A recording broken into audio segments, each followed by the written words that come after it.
बहुत दिनों की बात है। किसी गांव में एक किसान रहता था। उसका घर गांव के छोर पर था। वह अपनी पत्नी और एक बच्चे के साथ रहता था। किसान और उसकी पत्नी बच्चे को बहुत चाहते थे। एक दिन शाम को किसान लौटकर घर आया तो अपने साथ एक नेवले का बच्चा भी लेता आया। पत्नी के पूछने पर उसने कहा, मैं इसे बच्चे के लिए खेलने दुलारने के लिए लाया हूँ।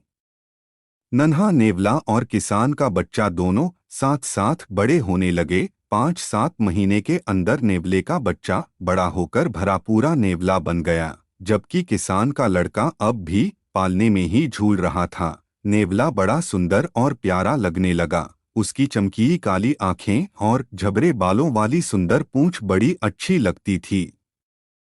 एक दिन किसान की पत्नी को कुछ सामान खरीदने के लिए बाजार जाना था। उसने बच्चे को दूध पिलाकर पालने में सुलाया और एक बड़ी टोकरी लेकर बाजार जाने के लिए तैयार हुई। जाने से पहले उसने किसान से कहा, मैं थोड़ी देर के लिए बाजार जा रही हूँ, बच्चा पालने में सो रहा है, जरा उसका ध्यान रखना। मुझे इस नेवले से डर लगता है, किसान ने कहा। इसमें डरने की क्या बात है, अपना नेवला तो बहुत ही प्यारा और नेक है जैसे हमारा बच्चा। इसके तुरंत बाद किसान की पत्नी बाजार चली गई। किसान को घर में कोई काम नहीं था, बच्चा भी सो रहा था। उसे छोड़कर वह बाहर घूमने निकल गया। रास्ते में उसे 2-4 दोस्त मिल गए।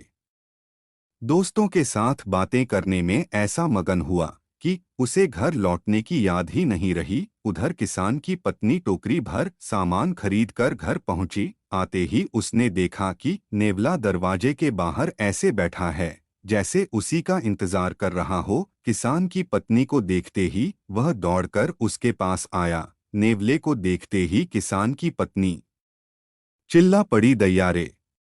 खून! नेवले के मुंह और पंजों पर ताजा लाल खून चमक रहा था। हाय, तूने मेरे बच्चे को मार डाला है।